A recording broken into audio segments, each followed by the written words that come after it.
Countdown to economic collapse.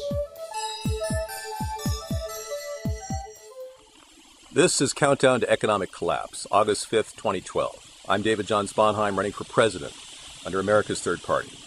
I'm here in the Atlantic rainforest, which is being hit with acid rain, and right now I'm breathing plastic fumes, if you can believe that, which makes no sense. I'm in the most beautiful area of the country, and I can't even breathe properly. There's mills producing all kinds of potential toxins in this area. We've got a lot of problems with the environment that Obama is not solving. We are currently in an area that I think is under the worst depression in the nation, the Northeast. Everyone's working hard. Many people are being exploited. We've seen illegal immigrants coming into the country, landing in areas like Bar Harbor and working at low-level jobs. We see how Obama's policy toward immigration is leading to essentially exploitation of workers. It's not giving people a better quality of life. They're coming into our country, taking jobs away from Americans, and leaving with whatever they can get to buy a house in Europe or Africa or wherever they're going with all of the U.S. dollars. We also saw many more Africans in a recent major box store. We took pictures of it. They were spending money, big, huge cash envelopes full of 20s, 50s, and 100s. They were spending money because it's the beginning of the month and they got a check from the government. And the amount of money the refugees get is close to $2,300 a month, whereas U.S. citizens can barely get $450 to $650 a month from the government. If they're disabled or old or collecting on Social Security, it's ridiculous. So we're giving all of this money to foreigners that come into our country, and then they take jobs from Americans. This is the policy of Barack Obama. This is what he has left us. It's just failing across the board. Companies are starting to wonder whether Barack Obama even understands the meaning of business. And recently, John Sununu said publicly that Barack Obama doesn't even understand what it's like to be an American. And I think John Sununu is right. And I believe that the real issue here is, do the Republicans relate to the American people? Do the Democrats relate to the American people? Or are the American people centrists like we are at America's Third Party? People that are just tired of all the bickering between the left and the right. In my case, I'm a fiscal conservative and a social liberal, and I'm willing to work with both sides of the political spectrum to come to compromise. But many people in America are wondering, do they have any representation at all? And at America's Third Party, we want to be that representation. We want to represent the American people and lobby for you in Washington. The American people don't have a lobbyist.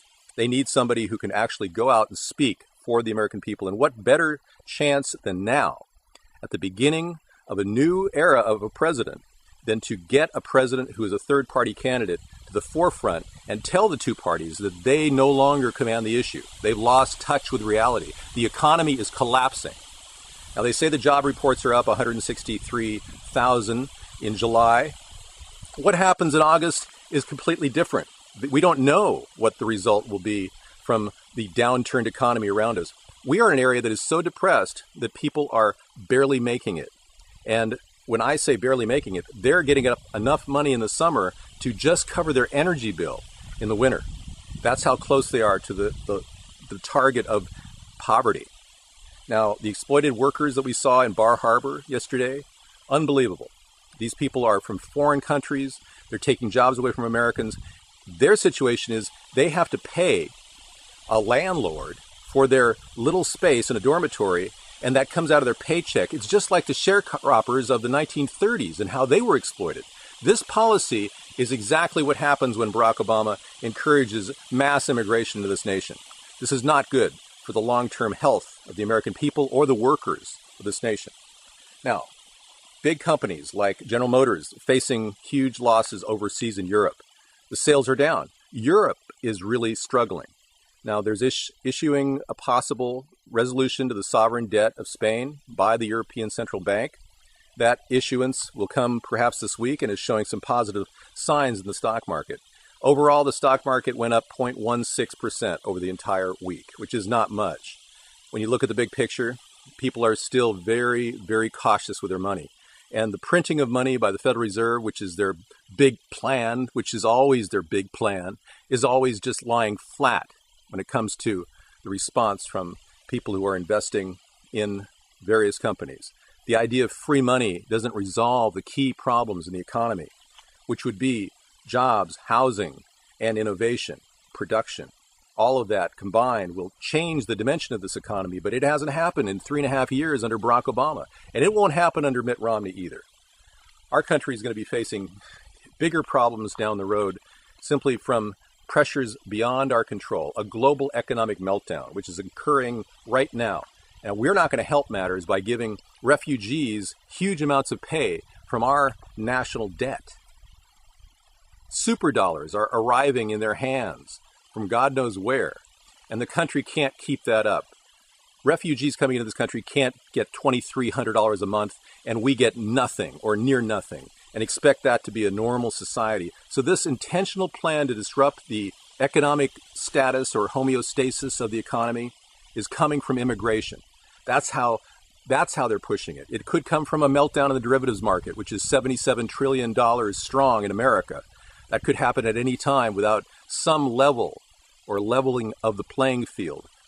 And Berkshire Hathaway just lost quite a bit on their stock simply because of their derivatives investments. And that's something that'll dog big, huge banks as well, like JP Morgan, Chase. We know what happened with JP Morgan. They lost $5.9 billion over the past couple months. And that's just the beginning.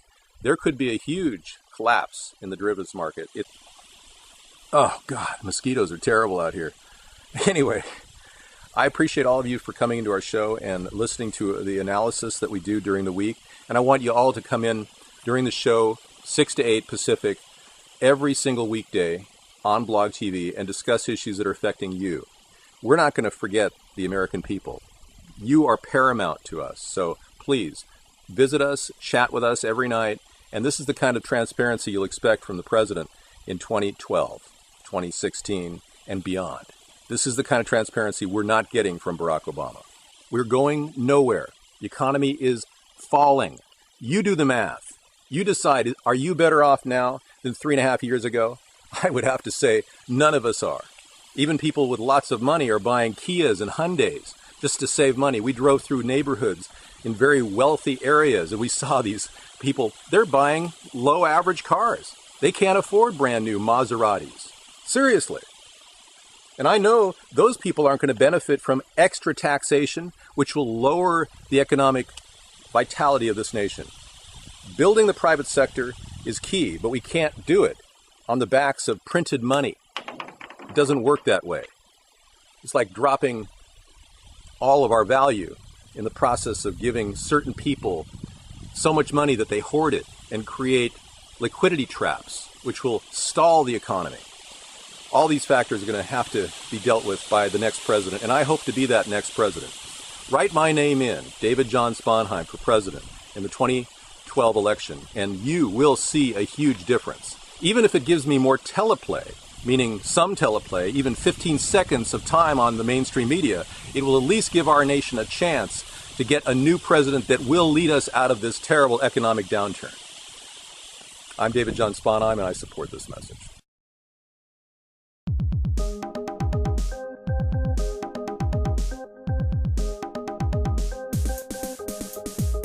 ATP, you and me.